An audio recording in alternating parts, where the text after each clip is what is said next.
we go. Welcome to A Girl, a Guy, a Bear, and a Movie.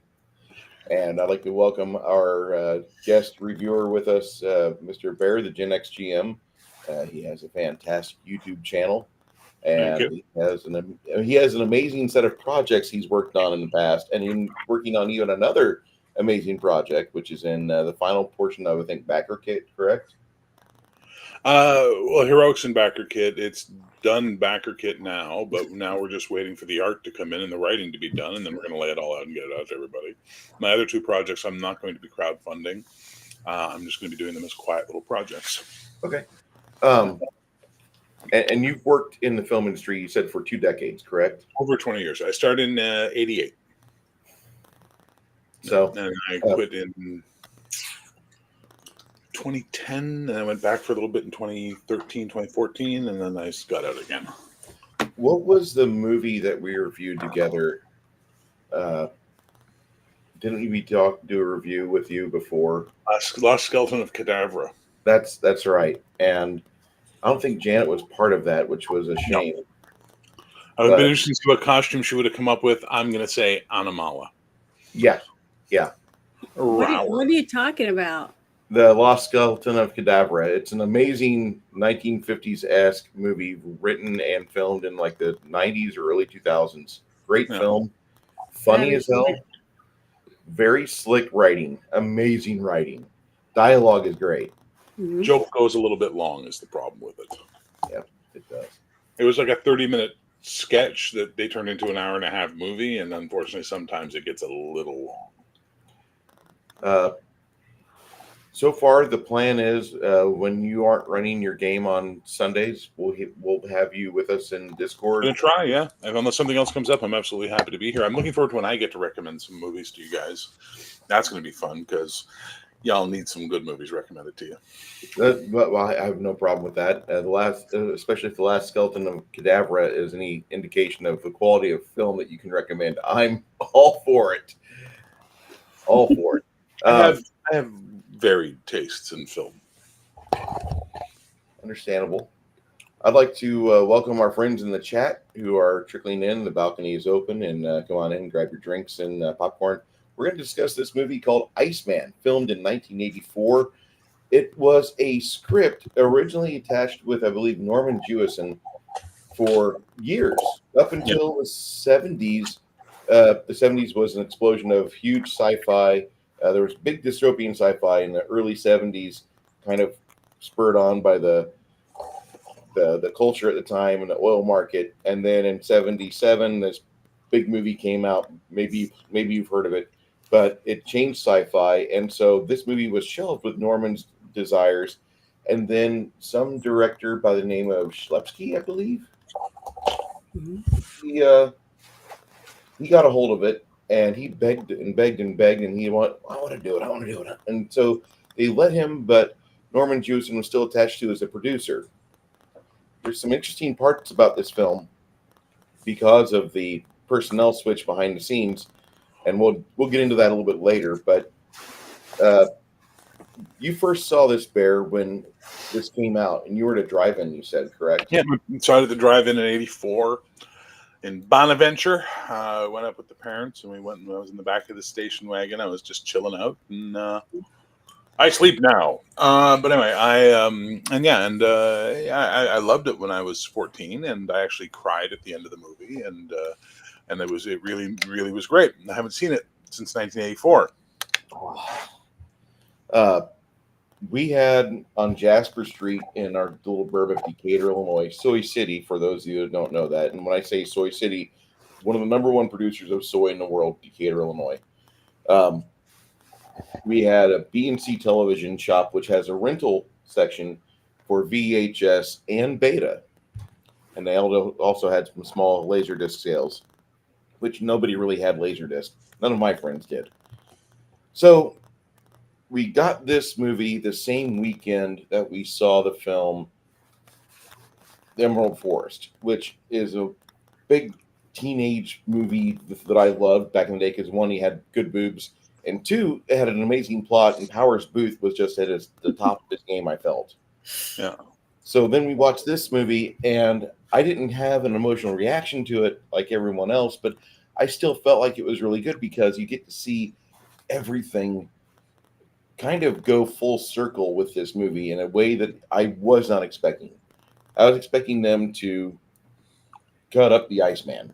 The very end of the movie, he gets wheeled into the OR, and Timothy Hutton's bawling his eyes out, and they just start like removing things and like studying it. Oh, look, his liver can process this. Oh, look, his kidneys can do this. And I thought it was going to go that direction, but instead it went a really sweet route. But I did not expect it to go that way, and I loved it. So we watched this movie about 2 or 3 times. I've not seen it since 1987. Janet, first viewing. I thought it was a very well done movie. I mean, it had a little of everything, and it had intrigue, it had espionage in a way, it had a little bit of romance. The where the Timothy Hutton was trying to get her to become a woman, basically, to show her feelings instead of just being a scientist, little things like that. But the thing is, it was nice to see a movie that it was just almost completely done with feelings. I Yeah, mean, okay, not just that, was they used a lot of scientific parts in it, but they also made you think of the human side of science. I don't know if that makes any sense to a lot of people, but that's exactly how I was seeing it. And I thought it was interesting the way they did it, because it made me think that what if we had a real alien that was alive on the planet, or like the children that they found in the woods. My dad showed me a documentary. There was 2 kids that were found in the jungles, and they acted like animals, and they had brought them in, and it reminded me a lot of that. And I cried a couple times in this movie when they were singing. I could tell that he was lonely, and it was just so nice for him to have somebody to interact with. And then the part that you were talking about, where he got to see the woman and made him long for companionship, that type of thing, and the humanness of it. And even though we were looking at him, not me, but the scientists were looking at him as an animal, uh, he didn't act like an animal when he realized that that was another man's woman, that type of thing.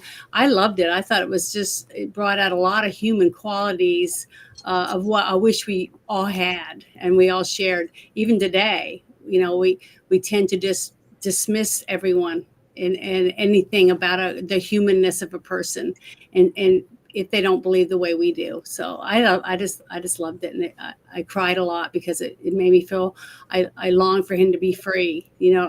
Just like you would if you find an animal that has a broken wing and you try to heal it and then let it go back in the wild. That type of thing. That's how I felt for the movie, but it was very well done. It had all the character arcs you needed to keep me enthralled through the whole thing. I felt the characters you didn't want to like and the characters you wanted to like a lot. So I thought it offered all those aspects.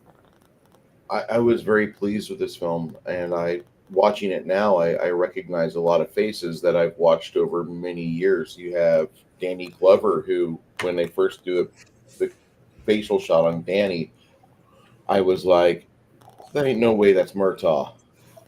Oh no. He clearly was really too old for this shit already. Already. and then we got fucking President Strickland. James Tolkien is in this movie. Yeah. Not Tolkien, not the writer. James Tolkien, the Strickland. He was also in Top Gun and Masters of the Universe, which is one of my favorite bad films. I was so happy to see that, and then the start of the film, you're seeing the dot matrix printer go to work with a near letter quality, with the basics of how the movie's supposed to start off. And I just felt like, wow, we're back in the 80s again, because I haven't seen one of those since I packaged it up in the closet. And there it sits to this day, that poor near letter quality printer that was hooked up to my Commodore 64. Did this movie remind you at all of The Thing? the very beginning, the first 5 or 7 minutes of it, I felt serious vibes of the thing, and Yeah, it I was having like deja vu here and there. Uh, when Except you it know was when a they first really found good the movie. ice and the backdrop, the beautiful. I don't know why. I guess I must be one of the only people in the world that loves beautiful snowy mountains and just tons and tons of snow and the sound of them walking in it and all that. I just loved it and to see their breath. It seemed very realistic to me, and it was just gorgeous. I thought it was beautiful, beautiful scenery. Yeah, the what what scenery what was are you very what beautiful. what are you thinking there, Bear? I can't believe I liked this movie when I was 14. It is absolutely ham-fisted. The story is insipid. The very concept of believing that a Neanderthal would share a linguistic group with Inuit it's beyond absurd. It's absolute Yeah, woo-woo fantasy. I would imagine Raven would love this movie a lot. It was absolute trash in its science. It was 1950s level science fiction. When yeah. you tell me the script's been kicking around Hollywood for 20 years, I believe it. It was It was it was stuck on the floor. 100% female storytelling. It wasn't neutral at all in its storytelling. It was all about your feels. It was all they were going for the Oscar. They were trying to get an Oscar as hard as they could. Um, Neanderthals didn't look like Chinese guys. That's the other thing we need to take into consideration. They could have put a little effort into that, but they Yeah, didn't. he did look Asian And to well, he me. is Asian. The actor Well, is I Asian. didn't know who he was. He's a Chinese actor, and he's very good, and he does a great job, and he's a fantastic actor. I don't know why in the 80s they were really trying to make Timothy Hutton a thing. I remember that period of time where they were convinced they were going to make Timothy Hutton something. They did Mhm. not. And has Lindsay Cruz ever played a likable character? Has she No, ever played? I met her. I worked on an episode of Millennium with her, and I didn't know who she was. I just recognized her from the That's the Charlie Sheen guy movie. that played the Iceman. Yeah, yeah, I he, recognized him. Right, he's I in the yeah, didn't shadow. recognize him in the movie. He's in the yeah. shadow, which is He's a He really amazing in was the shadow. good. I thought he did a He's great job so as good the in the shadow. Iceman. Oh, he's a very talented actor. But yeah. overall, this Very. film was pedestrian, by the numbers, Mhm. very boring, up its own ass, and obsessed with itself. So that's how I felt about it after not having seen it since I was 14. So 40 years later, seeing it again with 40 years of experience and film knowledge under my belt, I was like, I cannot believe I loved this film when I was 14. You Oh, know, I loved it. I thought it I was very good. I know that I have changed my taste since I was 12, and I really actually kind of value this movie just for the fact that it's a good time capsule of what we were watching back in 84, 87. Mhm. What you'd see on syndicated TV, what passes for quote unquote a good movie. And yeah, you're right on that on a lot of levels, Bear, because they are really going for the emotional storytelling. And you're right. The 1960s level of science that's in this movie that was shoved into a script and didn't really pan out well in the long term. But it's interesting just for me, for nothing else. It's a time capsule. I'm not going to try to judge it on 2024's metrics at all. If and No, you rate however you like, I completely want you to. Mhm. well, But I'm judging it on myself as a film watcher, not on 2024's metrics, because there's plenty of garbage films coming out today too. Yeah, I'm not Um, either. this was just ham-fisted. It wasn't subtle. It didn't try to be subtle. no, The casting, the secondary characters were tremendous. Charlie was tremendous. Your two human leads are God. Watching Timothy Hutton act is like trying. What have I seen Timothy Hutton in that I liked? I think isn't um, he in Beautiful Girls? Yeah, I loved him in Beautiful Girls. I thought he did a really good job because he finally grew into his face. You know what I mean? He finally became who Timothy Hutton was supposed to be. But he, beyond that, I hate Ordinary People. I think it's an awful I film. never saw that one either. Terrible. This is a boomer. This is boomer sci-fi. yeah, Okay, just happened to be done during Gen X. Hence yeah, that opening bit where they're like, well, think of the things you could teach us. We could prolong life. Aren't we overpopulated as it is? So think about that, kids. serious, 40 serious years 1950s. ago, Hollywood was telling us the planet was overpopulated. 40 years ago. You Yeah. understand? The political messaging in this film is hard and ham-fisted and heavy, and it just was not for me, man. I'm sorry to say, you know. Well, I agree with you on that. I felt I really didn't really like Timothy Hutton's character in this because he was so one-sided and biased. But to me, that's how most people are today. I mean, you know what I mean? And You I hear have you. people that either they agree that we need to do something for the environment, you know, but not. I don't believe in the climate change stuff, but I do believe that we need to fix pollution. People shouldn't throw their trash out their window, all that stuff, and putting nasty shit in our air, things like that. I do believe in all that. Okay. So I do believe in pollution. Okay. But I think that the being told in a movie, this is how you should be, period. It's my way or the highway, just like I said earlier, is bullshit. I don't like that. But to me, this movie needed that because you had to have the one character that's trying to push his agenda. But I love the balance with the other actors all being scientists about, winning the Nobel Prize and all the different things that they were talking about Oh, of with course, because their science is findings and inhuman. calling them out. Because science is clearly inhuman, and that's what the LA intelligentsia, even in 1984, wanted you to know. Well, I know, Science is but inhuman. Science it was a bad. movie about finding someone frozen in ice. So basically, the way it unfolded to me, it seemed very realistic about what would happen today if we found something in the ice and we were able to bring it back to life. And see, a person like me that has never seen it, I can see something like that being possible one day because look, we've already cloning things. Okay, Yeah. they're already cryogenically freezing things now and bringing them back to life. Now they haven't been in the ice for 40,000 years, but to me, in my brain, I can imagine that being possible.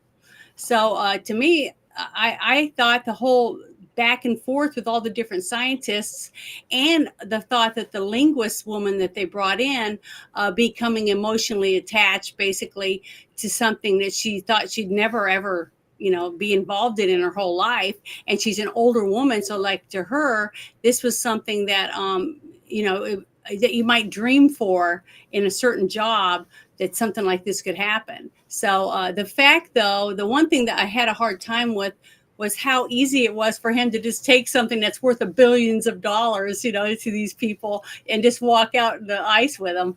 That to me was I don't know, just kind of lame. That was one of the worst things I thought about the whole thing. The whole uh, aspect is you could just take something like that and walk out of a laboratory with it. To me, was a little far fetched. So But the I rule liked is, the story. I thought it was very good, and yeah, it did push the envelope a little bit when it came to politics. But I'm able to separate that because Hollywood is that way. okay. So So the rule of reviewing a movie is review the movie you saw, not the movie you wish you saw or the movie you think they were trying to make. You have to review the movie that was put on film in front of you, that's what right?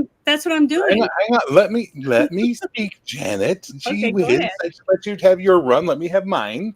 Mhm. And I'm okay with that. And that's fine. But even in your review, you're projecting a lot of stuff that wasn't shown on film onto these characters, which is your connection to the film, which is Mhm. fine. That's what film does to us. It makes us connect with it. It makes us live in a world of fantasy and flight. My problem is I can't believe in a room full of 15 scientists in total or whatever it was at the end of the day, only one wants to save the Iceman and the rest all want to chop him up as fast as possible. Really? You know what makes pathos work in a film? When you have multiple characters arguing a point as opposed to just one standing against the tide. But this is the message that they're sending. It's that you individual, you are the only one who can change the world. You must stand against the inhuman science. You must protect the unprotectable. And this is a seed that has grown in the garden of Hollywood to the point where now today we have entire movies based on this thought process, which is Mhm. garbage. They could have made a much more realistic film. They could have made a much more interesting film, but they didn't. So we have to review the film they made. And I take the film at its face value. Mhm. It is emotionally manipulative. It is clunky in its storytelling. It makes leaps of logic that are absolutely astounding, and any anthropologist worth their salt would have been like, nope. I guarantee you, any anthropologist they consulted on this film went, Inuit, Neanderthal, are you implying that the Inuits are Neanderthals? Like they would have said something like, this is highly a racist statement you're making. You're implying that the Inuit people are subhuman somehow. And that kind of stuff, it just doesn't work for me. It falls apart at that point in time. Um, and his characters, I will die for my beliefs. A little overblown. Just Timothy Hutton's character, a little bit overblown, maybe just a tiny little bit. I don't know. Well, I agree. I thought Timothy Hutton's character was over the top with his point of view and believing that his point of view was the only point of view, and that's what I said. It Yeah, I connected agree with on that. me with the what's going on right now with the two sides fighting over everything, that they're right and everybody else is wrong, which is to me stupid because I'm in the middle. I can see a little here and a little there on both sides for myself. To be able to live with that. But in the movie, I honestly did not see one person just going rah, rah, rah, keep him alive and everybody else wants him dead. I didn't see that. I saw multiple characters that could see what they potential of learning from this person alive and not after chopped up. Timothy Hutton fights them to the tooth and nail on it. That's my point. No, They no, come I don't to think there, I but at didn't the see it start, that they're way. all talking about how they're going to cut him up. They're talking about what value they can learn from this. Yeah, what they some can of them did. that. All of them did. That's not how I saw it. Even But when they're that's walking fine. to the elevator, he's like, "We can't do this." And Lindsay Cruz is like, "This is the way it's happening." Yeah, And but they there was close only the 4 elevator. people in the elevator. It But those wasn't are the 4 all the main people. scientists that we're meeting until things change. So those 4 are establishing our scientific point of view against Timothy Hutton as the 5th, the outsider. Right, so we get our 5th column mentality. So that's already stereotyping 101 of script writing. 4 against 1, you get the hand, the band of the hand, 5, all that fun stuff. Your 5 points on the star, what have you. And then other people start changing their minds or coming around or what have you.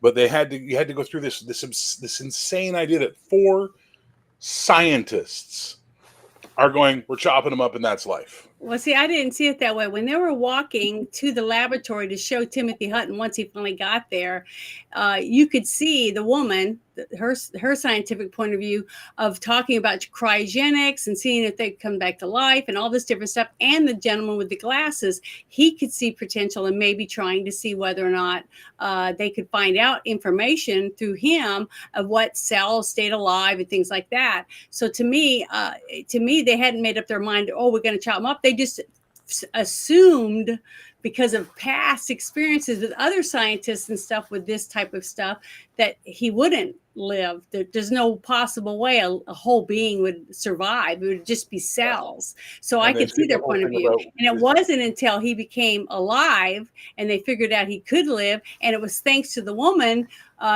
her part of the scientist part was being able to put in the right chemicals and whatever to get him to come to life, using the technology that they had available to them at this scientific place that they were at laboratory. But the thing is, to me, it all seemed like they were scientists trying to think what was the best to do at that moment, not that specifically that they didn't believe that he couldn't come to life. But then once he was alive, they were all trying to figure out what the potential was and what they were going to do.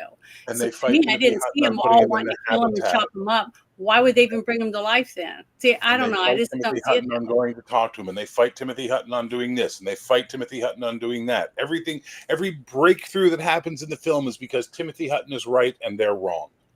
Wow. Every single one. I didn't see it that way. I saw a couple people with the money and the people they had to report to saying, well, I can give you this much time to find out what we can, and then what we can we'll put in and see what they say.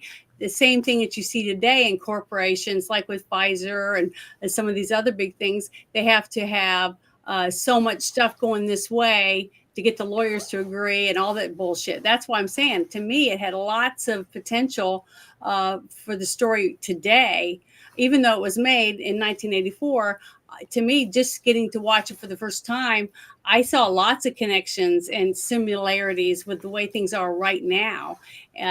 So to me, I didn't see it all as everybody wanted him dead. I saw people just seeing the potential, what possibilities light ahead with the science or breakthroughs or whatever. And they were just trying to find out as much as they could in the short amount of time that they felt they had before the big wigs were going to find out about it or it was going to become public. See, that type of thing. That's how I was looking at it through the whole movie.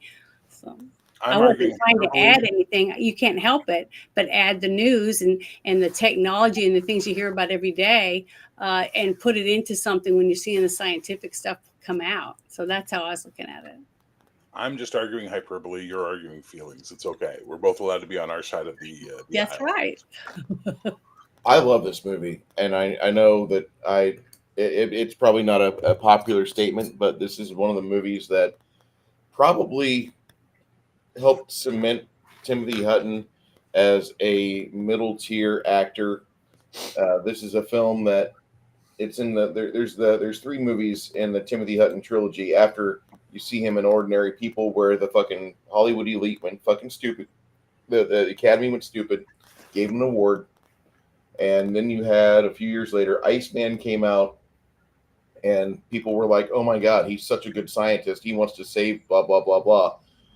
And then the Falcon and Snowman came out, and I've seen that I think once, and I was bored most of the way through it. Oh my God, is that a boring film? Yeah, The only movie I'd ever seen with Timothy Hutton was that Turk 182. I'm Oh, sorry. that's an awful film. That's the only one, and I didn't think it was that impressive. So Turk 182 got a 6.0. It's Do you it's remember? You're old enough. Do you remember when it came out, Bruce? Yeah, I do. That commercial was everywhere on TV. They pumped the crap out of this film. Yeah, and And it vanished. it was which such one? a turd. This one? Turk No. 182. Turk Oh, 182. It seemed like everybody was talking about it. And everybody did talk about it, and a lot of it was just dismissive, like, this is what you're pumping out, this is the message you want people to see. And it was another emotional fucking film. And I think the cult of there's a political cult out there that if you ever say anything nice about unions, they get out there and they prop you up and they carry you around, kind of like what the version of IPAC is. Should you ever say anything nice about the Jewish people, the IPAC people come out and they hoist you around, and they carry you and they parade you, blah blah blah blah. Mm-hmm. I think it's the same mindset. And Turk, I think, is being carried on IMDb by the fucking union cult out there, because that's such a shit movie. Yeah, I didn't think it was very good. I didn't recommend it to anyone, and I didn't buy it. It just wasn't for me. You could not get away from it between the hours of 3 and 8 p.m. Central Standard Time in Middle Illinois, where we didn't really have a huge union indicator. We had union work, but the city at the start of the decade, I think, had like 70 some odd factories. And by the end of the 80s, we'd gone down to like 30. So the work was drying up. Everything's getting shipped out. People want to make their stuff a little cheaper, and their voice was getting lost. That is an artifact of an earlier time, much like the script is an artifact of an earlier time. And Look, I don't have any issue with anybody who liked the movie. You like No. the movie, you like the movie. Movies are subjective. They are not objective. They can never be objective. They are very much the individual with the movie. That's why some people love a movie that other people absolutely hate. And there's nothing wrong with that. well, My reasons for loving the movie as a 14-year-old are very different than my reasons for disliking it as a 54-year-old, right? And that's just the way it is. I have a better understanding of storytelling now. I have a better understanding of manipulation in film, things like that. And I found this film to be overly emotional, overly manipulative, and that's just the way I feel about it. I was not ready to hear that. I'm ready to delve further into that, because that's a realistic take on it.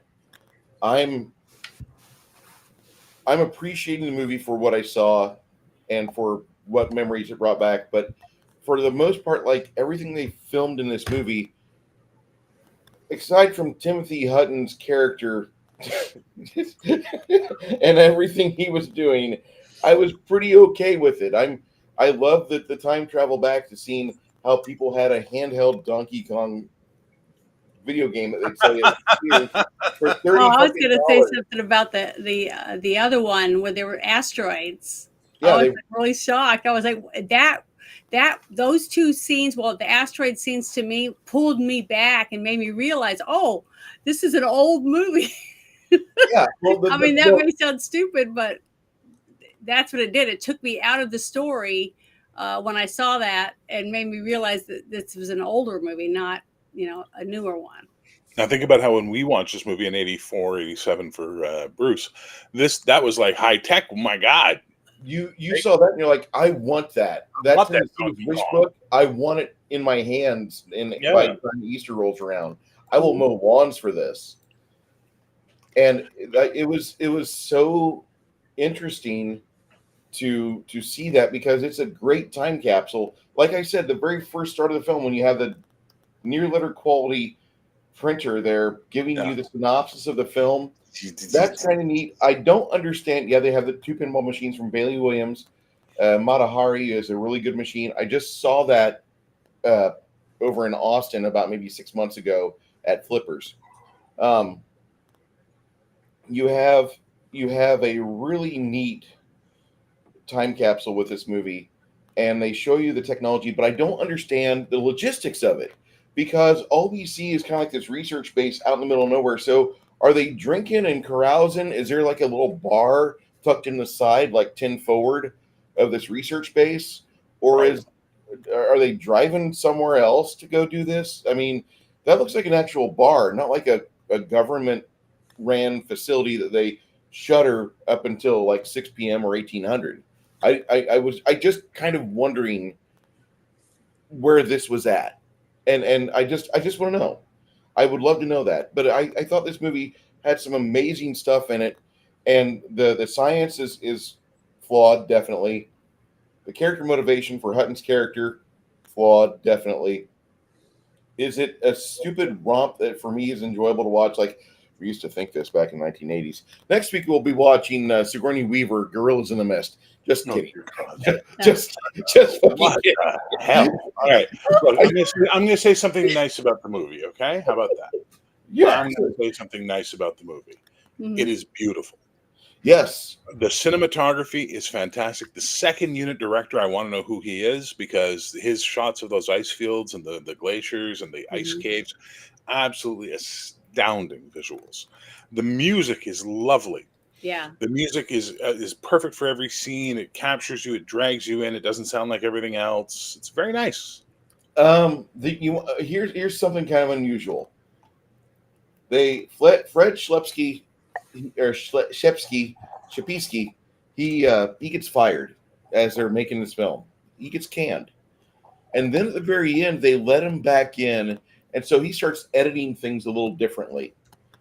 Now, in the trivia portion on IMDb, they talk a little bit about this, because they had a different score kind of set up, and Fred's there keying things in, and so music is set up and cued in at times that were off-putting from the current editors. They were not supposed to key in a lot of the score when it keys in on the finished product. That is that is a director that had been fired, kind of getting back at the people at Universal, like, how dare you fucking make me unemployed for 6 weeks, blah blah blah blah blah, or for 6 months, whatever it was. And that was his knife in the kidney, trying to hurt them. But it actually turns out really good, like you've stated, because I was finding myself enjoying the score. Yep. Quite a bit. Yeah. That shows that Shepsky, or whatever his name is actually an artist. Yeah. And therefore the art nature took over. Even when he was trying to be a petty piece of shit, he couldn't help but be good at what he's doing. Mm-hmm. And making the music go in at odd times and picking off beats and stuff like that is actually a really smart way to do something like this, because the movie is surreality. This movie is not a representation of how the situation would play out at all in a realistic way. Mm-hmm. It is not at all an indication of how anything would have gone. Therefore, by having off-tempo or off-beat music, it really, really drives that feeling home. And then as a result, it'll suck you in even more. And I mean, look, the movie will suck you in. Look at Janet. Janet's reaction is perfect. That was my reaction in 1984. It's your reaction in 1987. It's a movie that will grab you by the tits and pull you right in and make you watch it. Mm-hmm. That takes skill. This is not an accidental creation. No. This is something that was done with skill. Whether the intent was there or not, the skill was there. And casting what's his name as Charlie was a fantastic casting choice, because he is an amazing actor. And to have to, like, this isn't Daryl Hannah in Clan of the Cave Bear, okay? This is like he has nothing to work with but grunting and monosyllables. You know what I mean? Yes. What I am right now. A two. Exactly. I mean, he does an amazing thing, and it is heartbreaking to see him have to act against people like Lindsay Cruz and Timothy Hutton. It's like, I just, as an actor, which I was, I guess I still am. Like, if you're always an actor, like you're always a Marine. I have nothing but empathy for him. I can't imagine how frustrating that must have been on set to be just acting against these pieces of plywood, that are just giving you flat, boring takes, and this guy's working his ass off trying to tell a story without words. I mean, and he does. He really does tell the story well as an actor.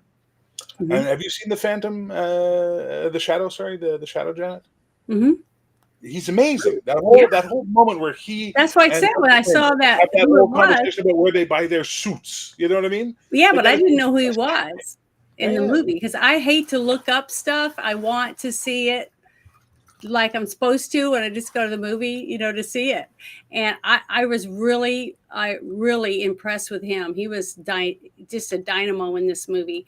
And the fact that I had feelings for him. I wanted him to find his family. I wanted him to be free. I wanted him, just like watching a puppy or something, or an animal that's been trapped, and you just want to help him, put him in a cage and take him out and let him go. I mean, that's how I felt for his character. I wanted his character arc to be finding his ending, or whatever it was, because we didn't know.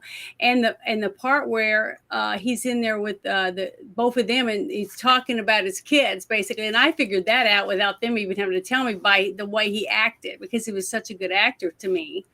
I just had empathy for him, and I started crying because I am a mother, and the thought that, knowing me being just a normal person and him being a Neanderthal or whatever, knowing I knew that he was never going to see him again, and that broke my heart. And I started crying because I realized that he would never have that ever again. See my earlier point about this film had female energy.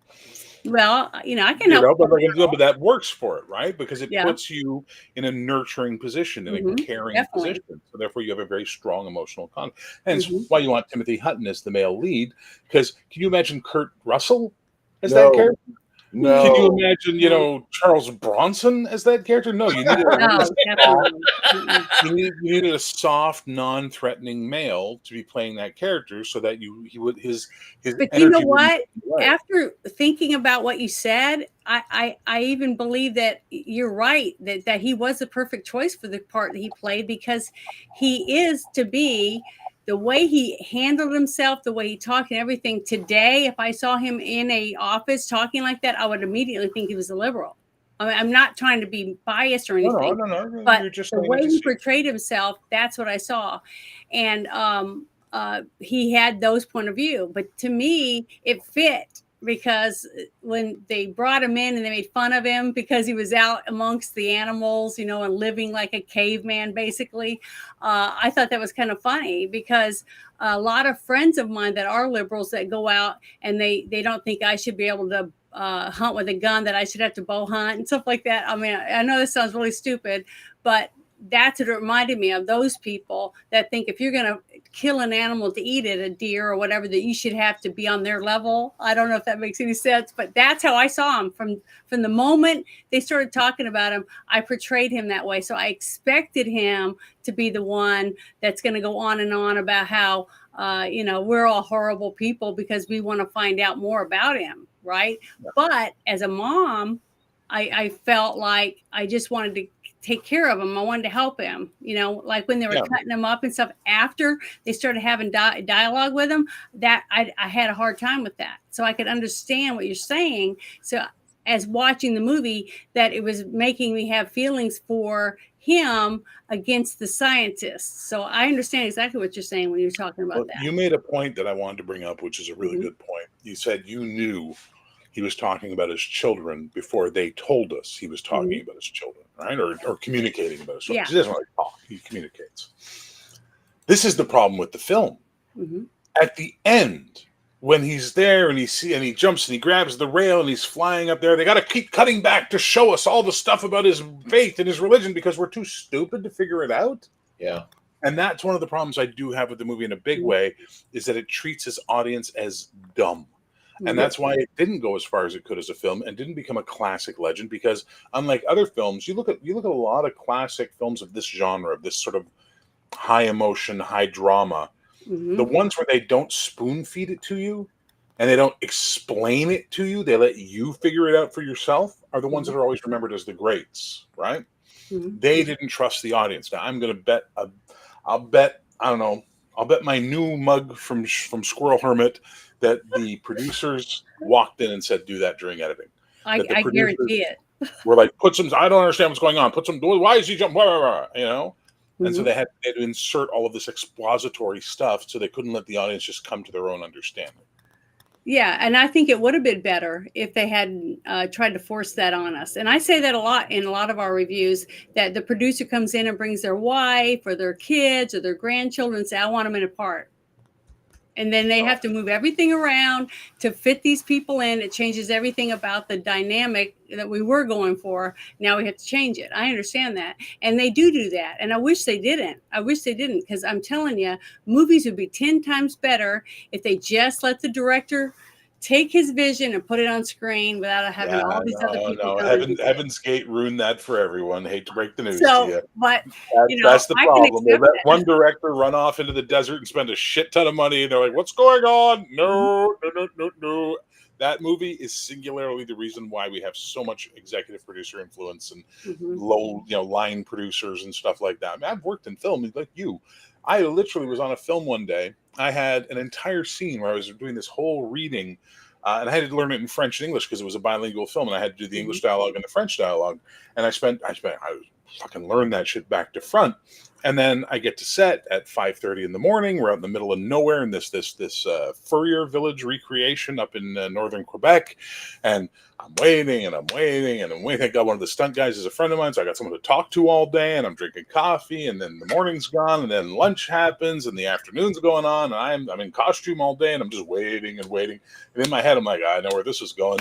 And then I see the producer and the director talking, and I can just hear enough of the conversation to hear the producer say to the director, well, if you want to shoot that, you're paying for it. And he walks away. And in my head, I went, well, there goes my scene. And the director sure as shit took me aside and said, okay, so we're going to just reduce you to, you're just going to walk up to him and say the museum is closed.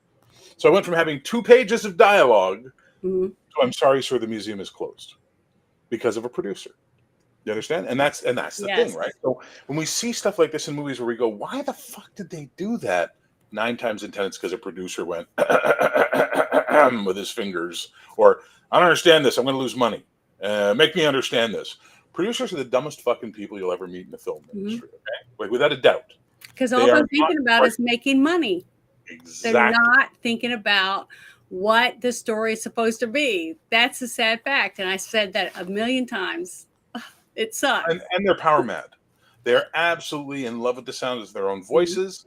Yeah. And when they don't understand something, that is when they are more likely to insert their fingers into it because they can't understand it. Now they need to have power over it because it scares them all of a sudden.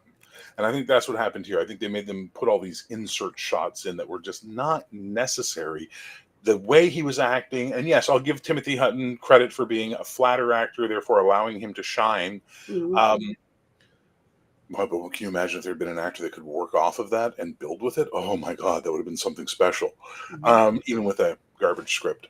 But as a result, we get this ham-fisted. Remember? He's Thunderbird. Look at the berries. Oh my God, look, he was doing propeller blades with the leaves. Like, oh my God, we get it. Jesus Christ, stop, but there it is. Yeah, there's many movies they do that too, and that does drive me crazy. The one thing that you're right, when you were talking about the cinematography of it and the beautiful backdrop, I couldn't help it. I could almost smell the crisp air. I mean, I know that sounds really stupid, but I'm like that. It reminded me of Wind River. The beauty of Wind River, the movie Wind River, and the way that they were able to capture the beauty in the backdrop of some horrible shit going on is amazing how they're able to do that. And they were able to do that. You're right. Second Crew did a phenomenal job on getting I If don't it think wasn't for them, honestly, if it wasn't for Second Crew, I don't even think this movie would even made what it made to make a movie. You know I what I don't mean? think Just for those of you who don't know how film works, you do have a second unit director. Warren Carr was the second assistant director. Dar Robinson was the second unit director. Dar Robinson was the second unit director. Dar Robinson was a stunt man. Yeah, and then Wow. He had a good vision. Jim Van Dyck. He was the died first- really poorly. His death is a sad thing. So for those who don't know how film works, first unit usually does dialogue, close-ups, things like that, the important stuff. Second unit is who goes out and does the plate shots of, okay, so Filler. the filler, but also the important stuff, the stuff that's needed, like to make it all come alive. So like when you see shots of the desert in Star Wars, that's the second unit director. That's not Lucas. Lucas isn't out there doing those shots. While they're filming something else, the second unit's off doing its filming over there. More and more and more now, a lot of the action is done by second unit as opposed to first unit, which is probably why Dar Robinson was there, because they're probably expecting a few more stunt, like the walking on the ice and stuff like that. I could see that. But second unit is vital and very important. What is the name of the director, the second unit director on Star Wars? I did Battlefield Earth with him. What the hell is that guy's name? I've blanked it because that was one of the worst working experiences of my life. He also did Masterminds with Patrick Stewart. What is his name? I wanted to say Simon Windsor, but no, actually Simon Windsor is a great guy who I worked with on another thing. Roger Christian. There we go. Roger Christian. Now, to give you an example of why Roger Christian is a second unit director and not a first unit director, myself and my buddy John, who's also playing one of the aliens, we're standing there waiting to do our scene, and Roger Christian walks up to us, and this is the direction he gives us for the scene.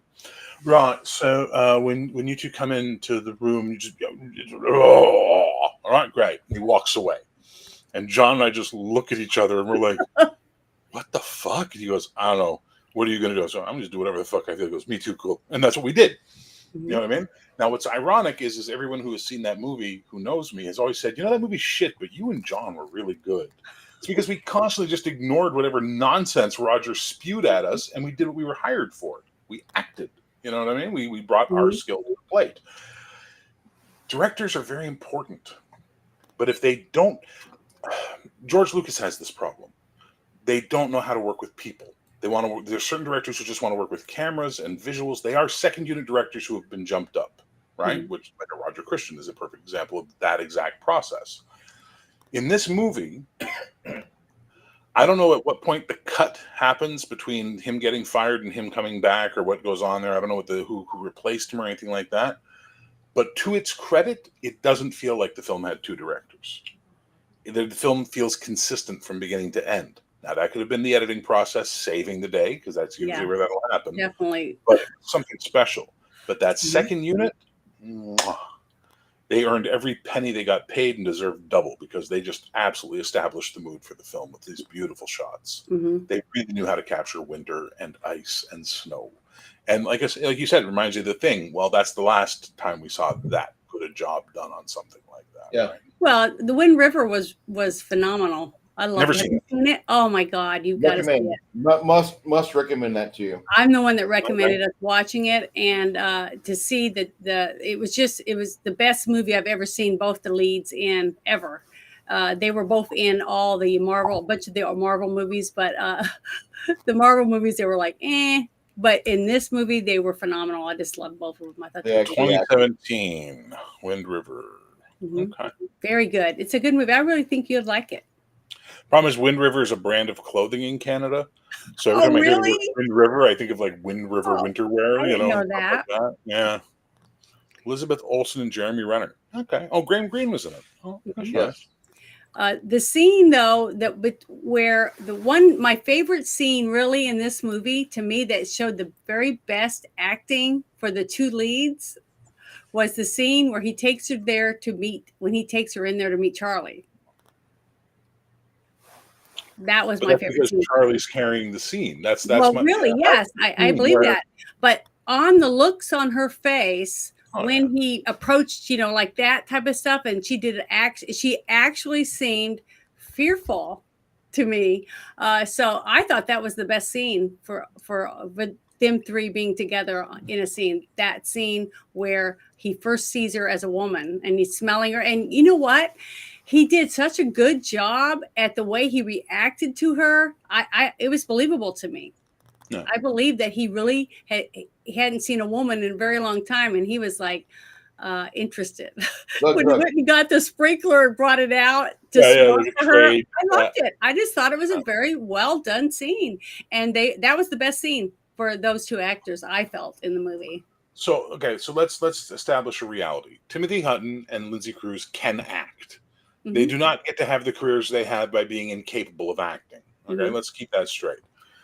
The director, I don't know how good he was with actors overall, but they are in a scene with him, with the actor who's the Chinese guy's name. I can never remember. Sorry, John Lone. John Lone. There was John Lone. Lone is acting his heart out and giving them something raw and real. Yes. Of course, the two of them are going to react to that as actors mm-hmm. in that moment, right? And that's a good thing. But man, you don't get it in every scene he has with Timothy Hutton. No, you're right.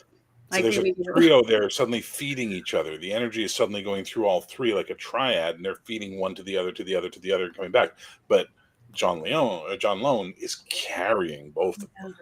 Like he's higher on the mountain, and he's pulling them up as actors in that sequence. And it's clear he is the best actor in this film. I think so. I thought he was phenomenal. I mean, I didn't know who he was. Now that I know who he is, I even like him more. I mean, it sounds terrible, but I thought he was excellent. I thought he was an excellent actor in this movie. Wonderful. I liked him a lot. For those of you that have seen this movie and you're in chat and you have an opinion about this film, I'd like you to post your review of it in the chat, your rating. And I'd like to have Janet read that aloud for us because I think that would be fine. I'm very interested in knowing what you guys thought. Mm-hmm.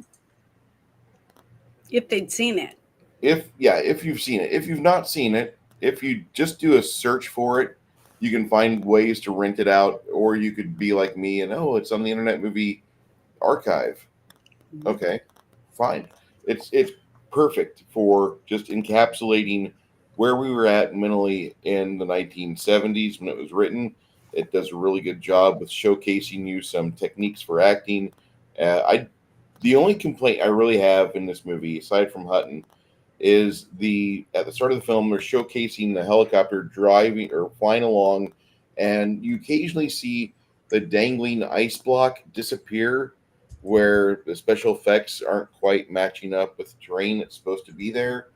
That was something I noticed on today's viewing of it. I did not notice that before because I was 12.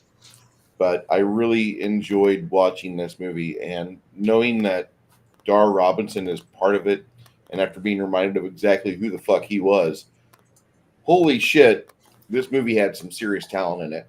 It's just a shame that there's some things that you don't really get to view. There was a different, not a different script, but there were some changes made. And one of the things that the Bruce Smeaton's score, he wrote the score for it. It's not what was originally intended for the film. The score in this film was mainly needle drop tracks for most scenes. The score was recorded with 130-piece Hollywood Symphony Orchestra and was meant to have a fuller sound. And the reason for this was because director Fred, who was fired then brought back on the project for post-production, tampered with the film after it was locked, and he shifted around dialogue, scenes, and such. According to Smeaton, Fred Schlepsky had gone in, made 28 minor changes to the film, just as Smeaton, music editor Jim Hendrickson, and music engineer Dan Wallen, along with the Hollywood Symphony, were preparing to go into Glen sound with a 130-piece orchestra. The music was not fitting the scenes, for which they intended. Fred never showed up, never helped. Smeaton had to cancel the sessions and edit down the music from what they originally had been intended, and he admits to having regretted working with Fred Schlepsky in their subsequent film, Roxanne, starring Steve Martin, would be the last project they'd do together. Wow. Fred Schlepsky would have the late Jerry Goldsmith as composer of choice during the 1990s. That kind of fills in a little bit of the shenanigans behind the scene, which I feel isn't that consequential because I think this movie, sans Timothy fucking Hutton, is really good. All I right, don't for like fun, Lindsay Hutton. Go ahead. for fun, who would you from the era? Who would you replace Timothy Hutton and Lindsay Cruz with? Hmm. Easy. William Catt and Mm-mm. William Catt? William Catt. Why not And just go for Marjo Gortner and get it over with? we could, but I like William Catt. I think he's a fantastic actor. He was in another environmental film that did pretty okay at the time. And then for Lindsay Cruz's replacement, because I'm not really against her, although my favorite movie she was ever in was The Arrival because she got killed in it by a scorpion.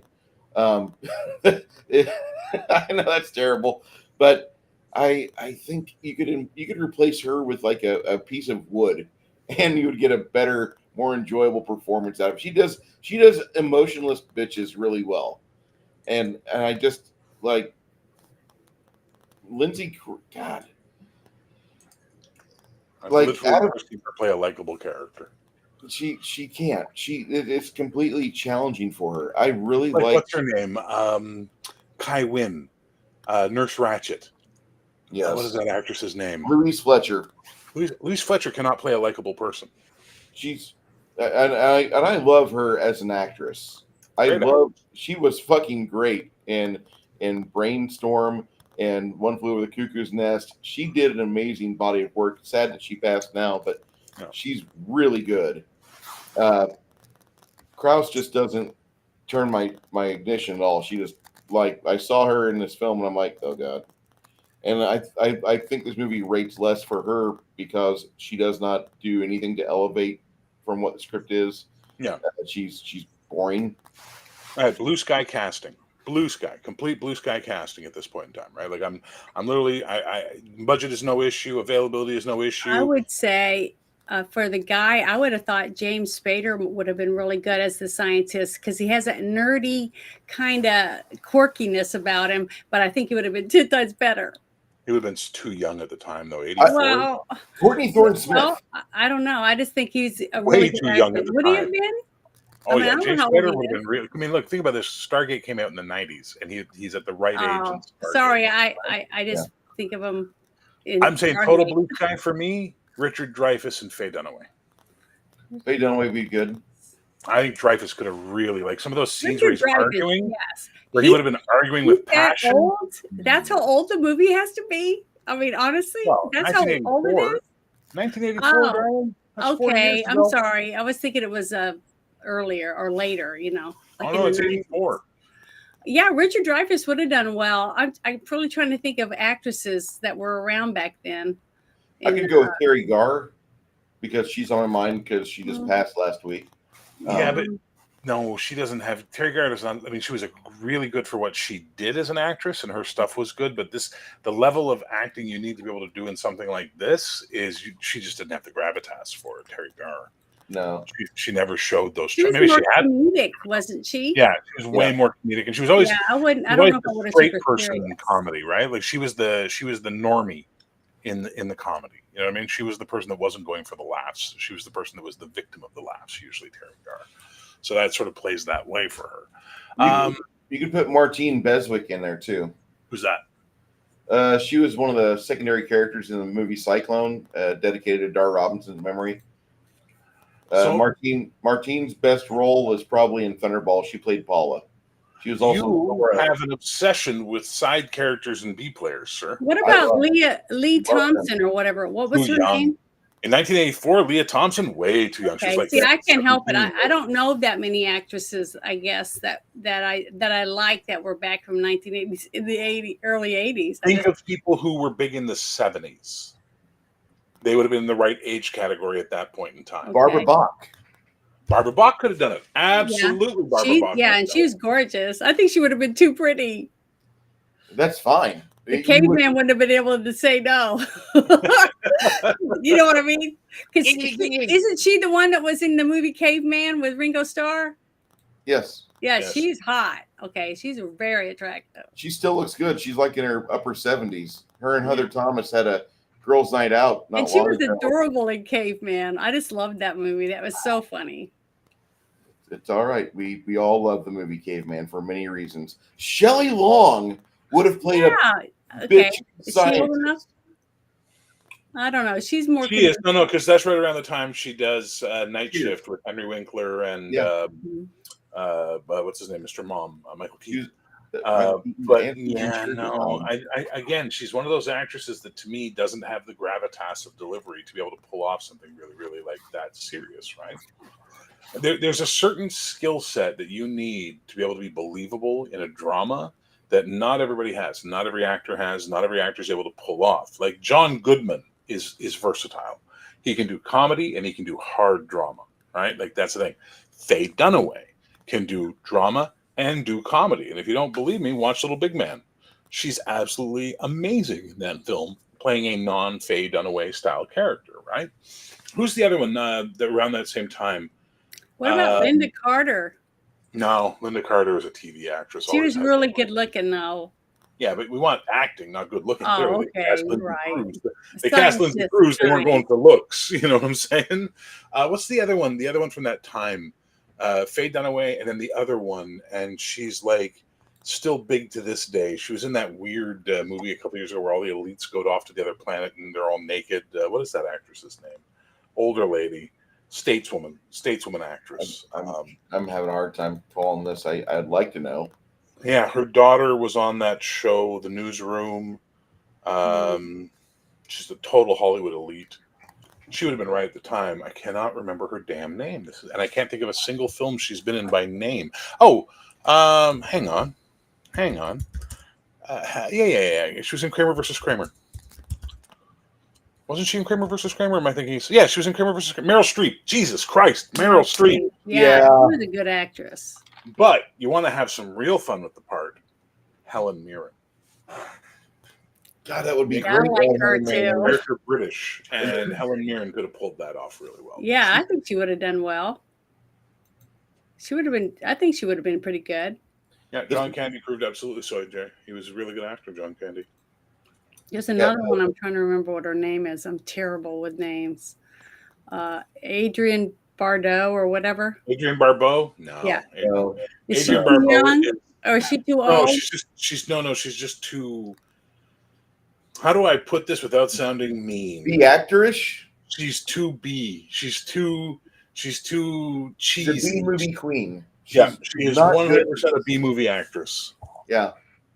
I mean, she was really good in The Fog. I don't know. I just watched a lot of TV. I really didn't see a lot of movies. But Sybil Shepherd. I mean, she was a good actress on TV. She was about the right age, but even now she might have been a bit young because she hasn't done Moonlighting yet, and that was coming. And I don't know. I can't. I just can't think of anybody. Anyway, it's just a fun little thought process for me to say blue sky casting on that. Yeah. The only thing I'm going to show you guys, the only thing this movie was missing to showcase that this is exactly how we recognize this movie is in the 1980s. I did not see any of these. If I could have only seen one of these in this movie, I'd be like, "That is 1984," and I would have sold it right there. But see, honestly, I didn't really even think about it being 1984 at all until I knew it was old when I saw Asteroids. I mean, that's what it just took me totally out of the movie when I saw that. So it made me go, wow, this is an old movie. That's all I could think. Even though Timothy Hutton was in it, I really didn't pay that much attention to who he was. You know what I mean? Plus I really only saw him in one movie basically. So he never really made me go. Have you seen Beautiful Girls? We need to see that. Okay, that's my first official recommendation. The only movie I've seen him in is Turks. That's it. That's the only one. Before this one. Too. God. So I just hadn't seen it. I think that movie was pre-Razzies, but it perfectly would fit within the Razzie. That's an awful film. I would highly recommend we watch Beautiful Girls at some point. I think you'll enjoy that film, Janet. I think you'll enjoy it a lot. Yeah. Okay, it sounds good. I'm open. I love new movies. I love indie movies. They're pretty much my favorite type. That's kind of in the same genre as Singles and Beautiful Girls. Beautiful Girls. It's a good movie. Is it about strippers? No. No. So it's about basically going home in your Mm-hmm. 30s. Yeah.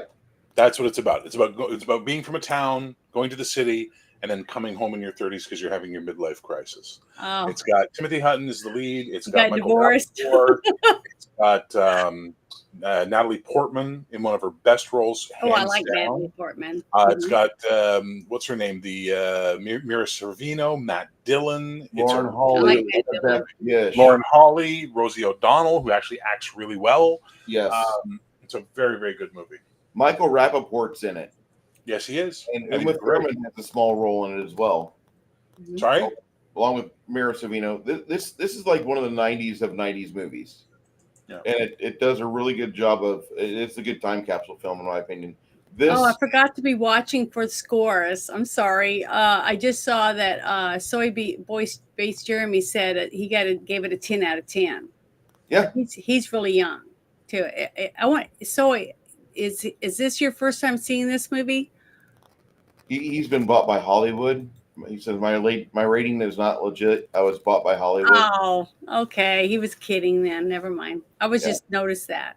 Then it But says, Six Crafting Nations- Gamer said, I gave this movie a 65. I think the main reason is because I was like 6 or 7 when I seen this movie. I don't think I really understood it, and I can't say I remember every detail of the movie. So, well, 6 is kind of young to see a movie like this, I think. This would be way over your head at 6. Majority of it. It was, I think this movie would be way over a lot of people's heads, even adults today, honestly. Well, the argument where they can revivify the character from like a 40,000 year icy sleep, the science just in modern day we found out it doesn't quite work that way. Mhm. Otherwise, we found completely frozen fucking mammoths, and we don't have those walking around again. Well, as far as we know, we've never been to Epstein Island. Well, I have heard stories from Sweden. Some of my friends that are in the technology, DNA and all that stuff, and chromosomes and making clones, that they have cloned people's dogs and things like that. So I'm sure that somebody somewhere has taken cells from a mammoth or whatever and tried to grow one. They're actually planning to. There's a big news article about it. So we've got Dolly. it's not that far. Yeah. And I've seen lots of documentaries about cloning and stuff. So to me, it's not that far fetched. And as a kid, that liked sci-fi or anything like that, into that stuff, that would watch this back then, I could see why they would believe that you could bring something back from life, from dead, that was frozen, just from stories and your imagination and things. See, I'm able to use my imagination to watch movies today, even though I'm a grown old lady, I still think I can look at something and completely take it away from, whatever thing's going on, in movies, and watch it and try to enjoy it for the story, even if the story isn't always good. Like that one you got me to watch with the drawings and stuff, with the that I thought was just breathtakingly beautiful, but there was no story at all. I was like, what is supposed to happen in this? But I still loved the beauty of the art and the music, and I was entertained through the whole movie, but it just wasn't. There was no story for it. It didn't have any purpose. So I can't remember the name of it. What was the name of that movie again? Which one? Gamer had us watch. The City of Lost Children. Yeah. No, not that one. The other one was a complete cartoon movie. The Rockabot. Not Rockabilly. It was the other one. It was like cave people, and that had that mean guy that was gonna kill everyone. He was trying to freeze everybody. Remember? It was like He's still in the chat. Yeah, tell me what that movie was, because I loved it. I thought that the drawings, everything about it was beautiful. I mean, except there was just no story. It was like a waste for all these people to be in this, to work on this. The script was there just wasn't a purpose for it. There was no purpose for any characters in this movie. It was really sad, but the rest of it was great. I would hire that person to animate a movie for me. They were so talented at that. Yeah, but I can't remember the name of it. It was. Are you thinking it was Fire and Ice? Yeah, Fire and Ice. Fire That and Ice was doesn't it. have a story. No, it doesn't have a story. Fire and Ice absolutely has a I story. couldn't figure out anything about it. It was so. It just seemed lame. I That was couldn't my find a pick, purpose by the for the way. characters. To me, there was just I don't know. It just didn't click. That's fair. But everything else was wonderful. It was beautiful. I mean, it was just gorgeous. It was a gorgeous movie to watch. And if you just had music with it, and you just had the music and the scenery, I could have just loved it just like that. It's like a music video. But the story was like, I just didn't like it. I thought it was lame. But that's what I'm saying. Just like you said, everybody's there's a movie for you or there isn't. You know, you either like it or you don't, and that's just the way it is. You know, that's because of our feelings or our personalities or whatever, how old we are, where we are in our life. You know, when the movie comes out or when you do go see it. You know, that type of thing. Or whether you like the genre or not. Because most of the time, I hate comedies, romantic comedies. I absolutely hate. And I had 4 sisters dragging me to them. So it's like, I can't imagine Janet going willingly to a rom-com. I would love. I'm going to have to get a hold of Sandy and see how much we can pay her to have that happen again. that would be terrible. Might not survive it. I need to be in touch with Sandy again. She's a sweetheart. Here's the Crafting Gamers review of it. It says 65. He was 6 or 7 who sees it. I don't really understood it. Can't say I remember every detail of the movie. Yeah, you know, I mean, I just saw it just now after the first time in like 35, 40 years. It's okay. It holds up for like 1980s movie making and 1960s science, but don't expect it to be revolutionary. Don't expect it to have some new ideas because it doesn't. This is like a pre GI Joe or a Cobra Commander crafting Centaur. No, not Cobra. Destro making Serpentor. Same level of science is in this movie as in that cartoon. Very enjoyable if all you want to do is just eat popcorn and watch a fun movie. Very good for that. Mm-hmm. Go ahead, Janet, if you want to read Six Nations there. I'd score it 70 out of 100. Great cinematography. John Lone nailed it. Yeah, I agree with that. There's scenes that popped more than others, but in all, this was an underrated film in the cave people's genre. Yeah, I thought it was really good. I'm really shocked that I didn't see it, but I probably didn't. Just never saw it before, just because nobody really that I was interested in talking about any of the movies told me to watch it. So I probably wouldn't even have seen it today if it hadn't been for you asking me to watch it. So the funny thing is, if you'd asked me 5 hours ago, what do you think of the movie Iceman? I've been, oh my God, I love that movie. And then I've rewatched it. I'm like, oh my God, I don't love that movie. I know that's how we were when we saw Cowboy Way. Both of us were like, wow, it was so good. We need to watch it again. And then I watched it and I was like, what the fuck did I like about that movie? Yeah. So we all have to go through that sometimes, I guess. But normally you just don't see it again, you know? Yeah. So my father refused to rewatch movies. He would refuse. I'd be like, but you didn't see everything. And he goes, I saw what I saw, and that's the memory I have. Okay, fair enough. He could never understand how I could watch a movie 4 or 5 times. He's like, I don't understand. And then when I was finally in the film industry, I turned around and went, that's why I could watch a movie 4 or 5 times. He's like, no, you made your point. It's fun. Yeah, I am one of those people. I could go see a movie. I've seen Rock Horror Picture Show almost 100 times. I But don't I'm want to tell you how dressed many times I've I'm seen Blade dressed Runner. up and I'm dancing around and throwing shit and yelling at the screen and enjoying it every single time. But that's not being a movie, Janet. That's being part of a festival. Yeah, I'm part of it. But that's what I'm saying. that's I not don't the same care.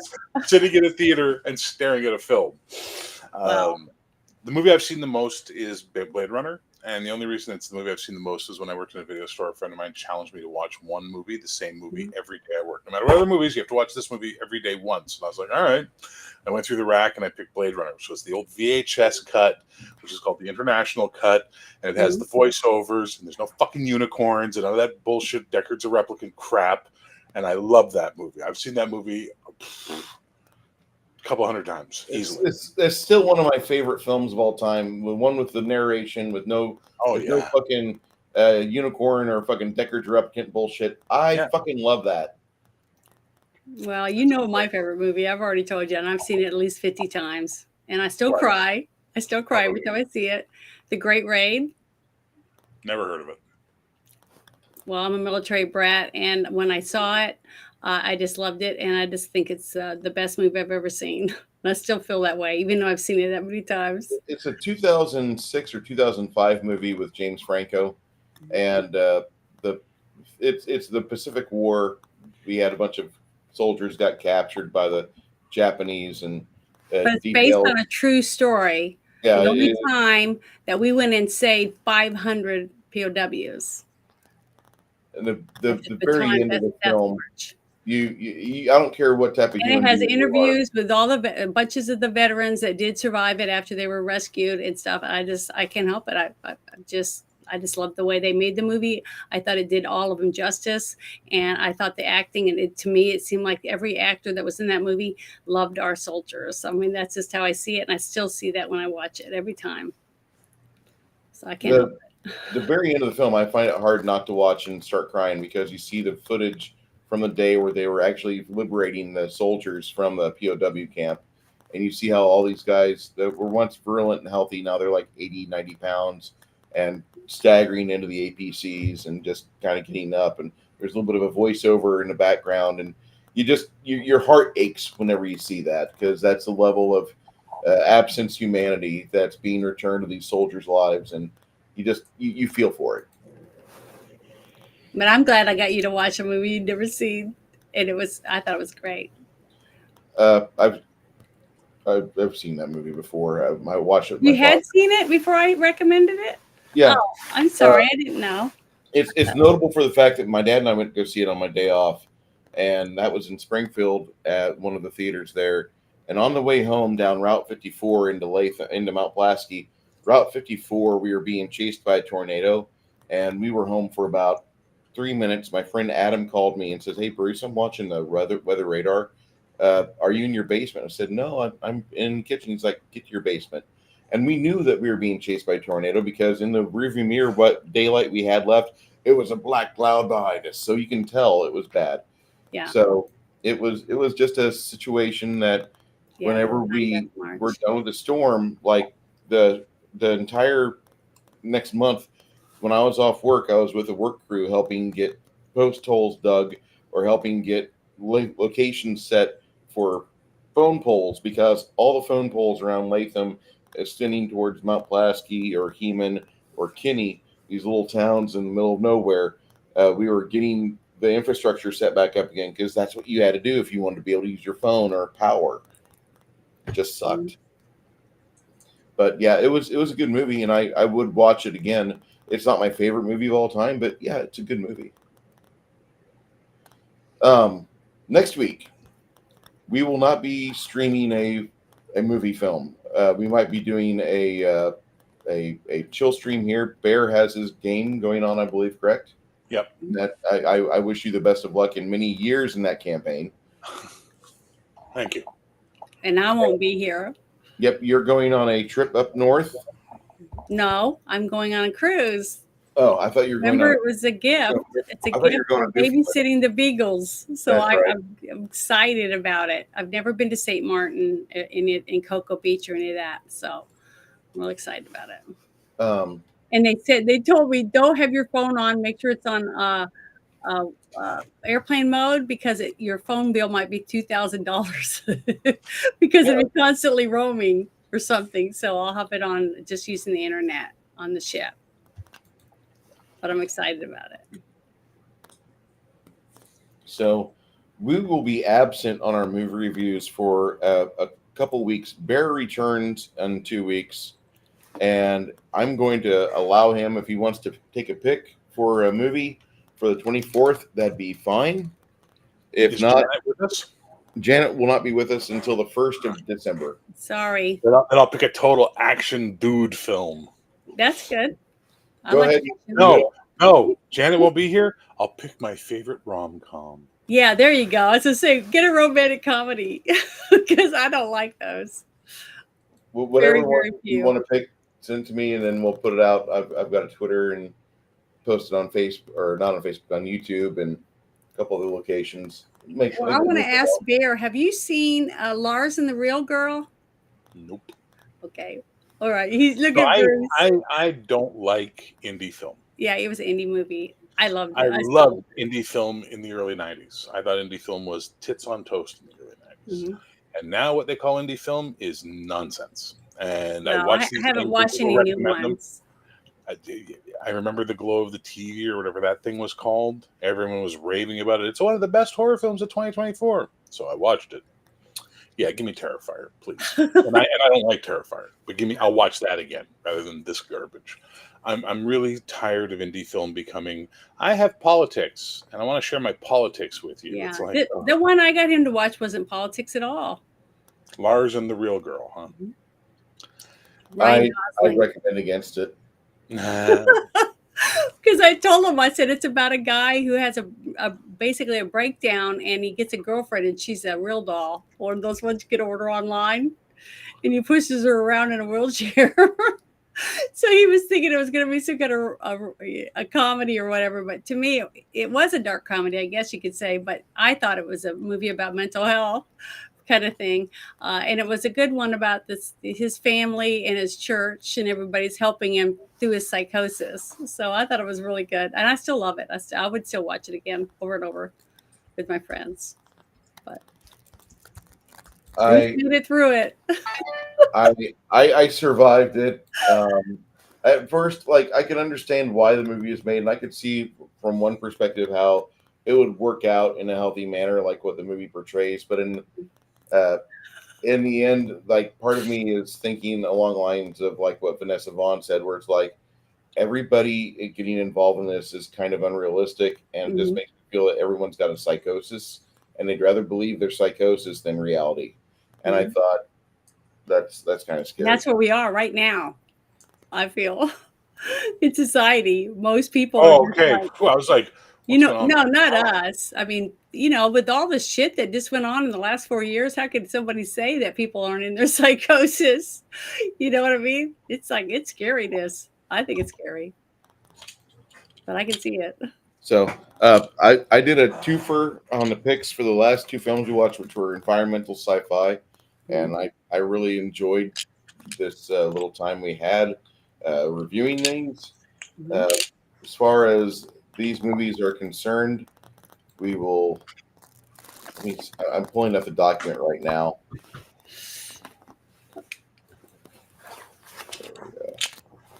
Uh,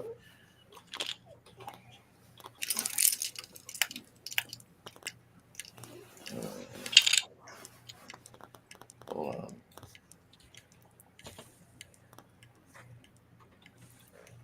There we go.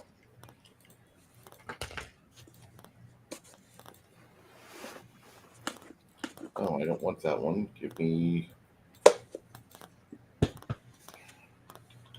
Oh, with my score for this movie that I watched today for the first time, I'm going to give it 8.5 out of 100. Eight and a half out of 100. 85, 85 out of I was 100. gonna say, man, that's meaner than me. No, If we're I doing out liked of it a lot. 100, I don't like. So I'll introduce you to how I review movies. I don't give them scores. I have 3 ratings for movies. Yeah. Yeah, nah, eh, eh. I give this meh. Okay, well, that's a good way to rate. I never even thought about it. I said I think I did that earlier about his other movie I saw, and I went for him Yeah. for his acting. The only movie I have planned in the nearby future is going to be a film called Day of the Jackal, and that I want to discuss that on December 8th. I've not seen that one. Jesus Christ, oh Jesus Christ. It's a Richard Gere, Bruce Willis movie. Shot in Montreal. Yeah, I bet there's a lot Oh of yeah. movies. Oh yeah. There are moments in that film as a Montreal you just go, well, no. There's 25 miles between those two places. What are you talking about? How does he go through a corner and come around to that? No, but it's fun. Okay, It's fair. fun. Bear will get back with us here on next week's action or rom com. I'm gonna look for a romantic action rom com. Okay. There we go. Are there really one? Is there any? Don't do True Romance and don't do Long Kiss Goodnight. We already did those. Long Kiss Goodnight's a great film. I enjoyed that movie. I I didn't look at either one of them as a rom com. Shane Black is one of my Long Kiss Goodnight's not a rom-com. Yeah. It's a Shane Black film. It's a Christmas film. Hey, that's good. It has one of my favorite lines ever, which was when she talks about distracting virgins before penetration, and Samuel Jackson goes, "I just yell, pop, go to weasel, and sock him in the jaw." Man, you can see those coming around the corner. You have time to fix your hair. Like, Sam Jackson is the best. Yes. It took you long enough to get here. I would have been here sooner, but I was thinking of that turkey on rye line. He's so good in that movie. I think that movie is actually what gave us the 20 years of Sam Jackson supremacy. As much as there's other movies he did that were really good, that's the first one I remember the critics talking about him during the reviews, and he really came out after that swinging. Because he was in other movies, other big films like True Romance at the time, even though he got blown away within the first 2.5 minutes of the opening credits. Mm-hmm.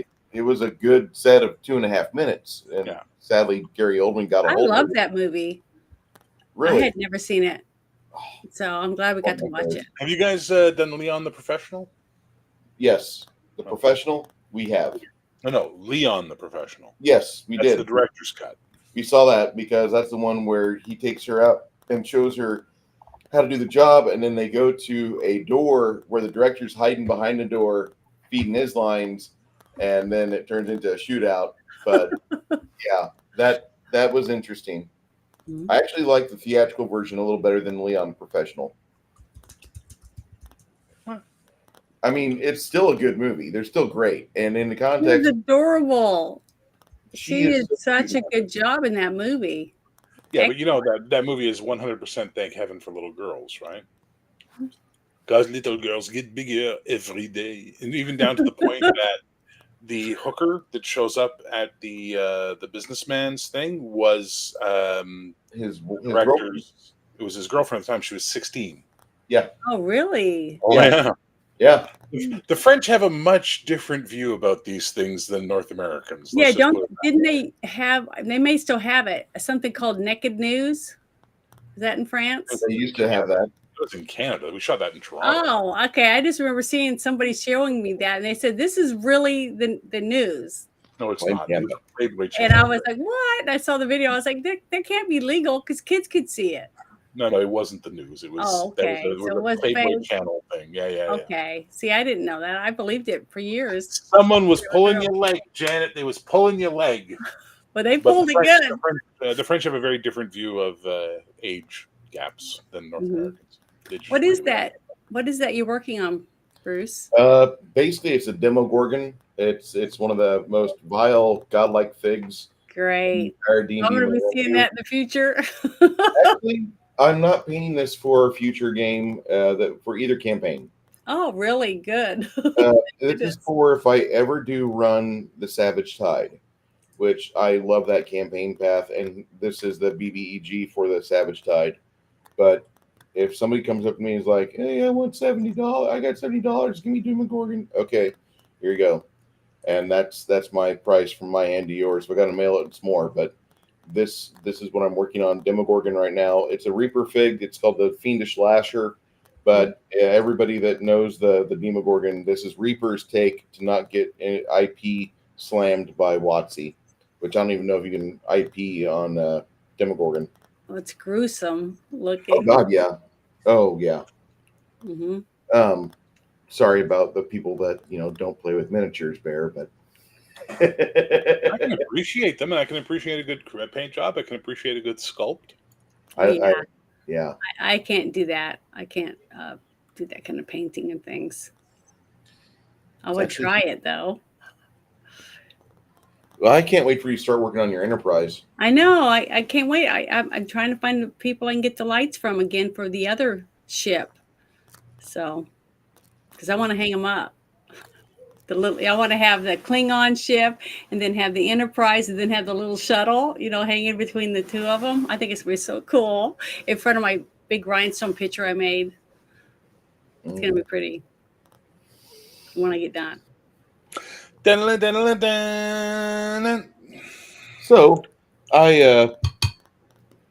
the nearest.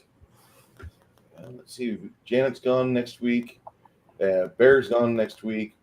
Chill Stream 2 weeks from now, look for me and Bear to review a rom-com, a funny rom-com. I'll pick something good. I don't worry. I'll pick something. I'll dig in. Have you ever seen The Stupids with Tom Arnold? No, but I like Tom Arnold. We're gonna watch The Stupids with Tom Arnold. I literally was like, "What the fuck is this?" And my friend dragged me to it, and I went. And after, I was like, "Wow, I'm really glad I saw that." Did you see the movie Hundreds of Beavers? And I will not see the movie Hundreds of Beavers. I didn't see it. That's what they watched when the last time I couldn't be on. So I was like, well, they enjoyed themselves. So that was good. As long as they enjoyed themselves. I really liked it. You know who's banned from recommending movies to me forever? Weird War II. He's one of the that. guys. He recommended a movie called Rocktopus. And he was going on about how great it was. So I went and I watched it. I'm like, what the fuck was this? What is wrong with you? And he said, no, it was really good. It was really amazing. I'm like, no, it wasn't. It was shit. It sounds terrible. It does awful. sound terrible. It does sound terrible. Bruce took me to a website one day when we were looking at movies. Remember that one? I was like, holy shit balls. I can't believe people actually spent money on all those movies that you were showing me. They were bad. They all look bad, every one of them. But you said they were great. Well, yeah, they are because they're horror films on Tubi, and there's a subgenre of bad horror films on Tubi. If you love schlock, they have everything you'll ever want. Is Dick Shark on there? I don't think I've seen Dick Shark advertised yet. Dick Shark. What? Oh my god! It's this guy. I can't remember his name. He makes these really low budget horror exploitation films, and he gets all these like actresses to be naked in the film all the time, and it's always like some absurd concept and stuff. And like porn. It's not porn, but it might as well be. You know what I mean? Like, just like if it was porn, it would be more credible. Oh, okay. Like, it would be the kind of porn your friends are like, dude, you need to watch this porn. You know what I mean? Like, you need to see it, but nope. So here's what I got. Yeah, this is some of them. Yeah. Oh my God. I got Dark Shadows. I got Shark with Burt Reynolds. Swamp Shark with Chrissy Swanson. You know it's a bad movie with her. You got Robert Davi in that movie, so it might have some good stuff. Shark Attack 2, Shark Lake. Nobody listed on that, either of those films. Shark Bait, which looks like it's a Disney-esque Nemo-ish movie. Shark Attack 1. Shark Man, a new breed of predator. Shark Bait. Shark Shock, Shark Zone, Shark Island, Bull Shark 2, Shark Waters, Shark Season with Michael Madsen, but not on the front cover. Damn Sharks, Shark Hunter, Atomic Shark, Liz and Dick, Ozark Sharks. Liz and Dick? Yeah, we're looking for a vampire? Shark. Looks like it. True story of Hollywood icon Elizabeth Taylor's passionate and tormented love affair with stage and film star Richard Burton. Oh, okay. Oh, it's Elizabeth Taylor. Okay. All I can say while you're doing this is all my head is going, baby shark, shark. Now, see, I like Queen of the Damned and The Craft. I like both of those. We're looking for Dick Shark, Janet. Oh, no, it's not going to be on there. It's not going to be on Tubi, dude. I have it on. I have it as an 80. I love Rob Roy.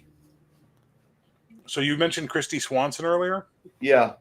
My buddy worked on a film with Charlie Sheen, and he asked him what was it like shooting The Chase with Christy Swanson, and apparently Charlie Sheen's answer was, if she had a thought, it would die of loneliness. That's hilarious. That's terrible. Fucking amazing.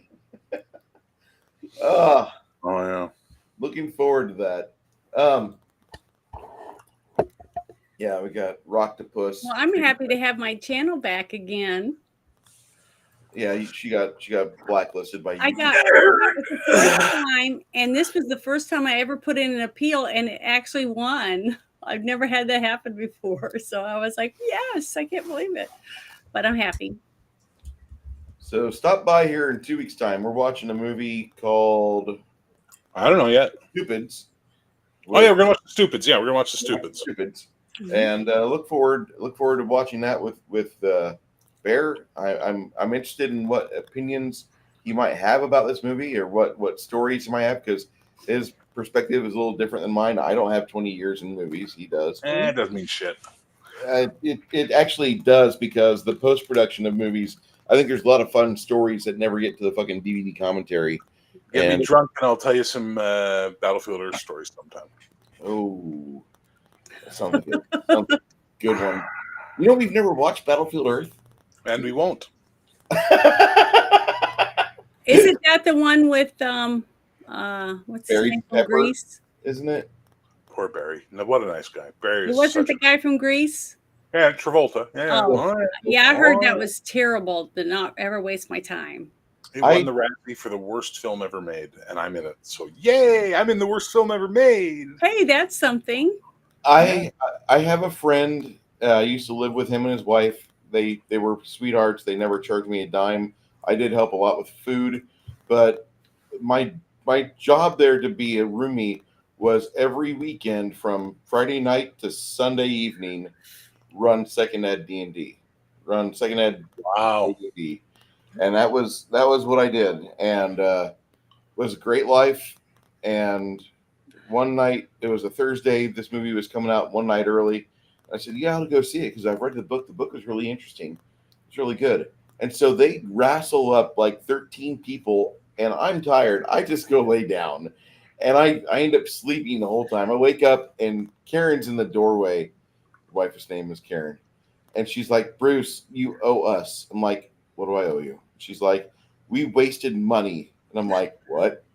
We all went and saw that movie. Nobody liked it. It is the most terrible movie ever made.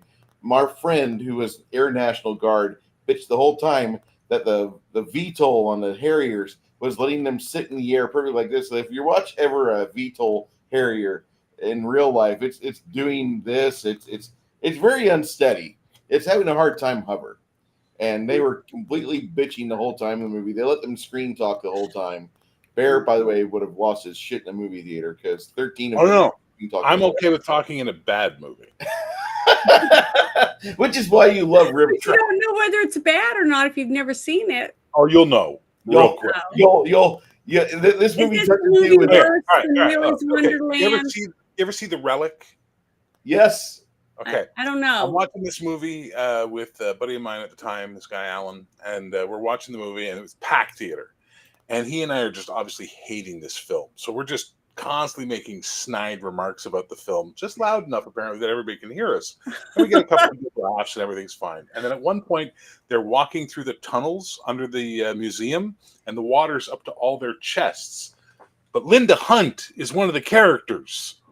And she's like 4'3", you know, she's a tiny little woman. And my buddy, he turns to me and he just goes, who's carrying Linda Hunt? And I just start laughing. And behind us, I hear this girl turn to her boyfriend and go, what'd they say? I missed that one. What'd they say?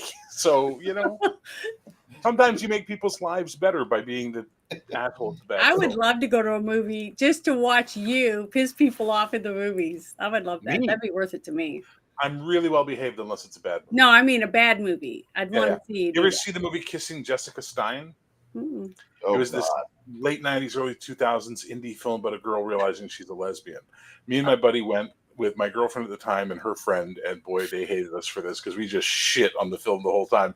But there was a lesbian couple 2 rows back from us. We're the only people in the theater, and they're just getting madder and madder because the way the lead actress talks, it's like mumble rap. And like literally we're just going, what?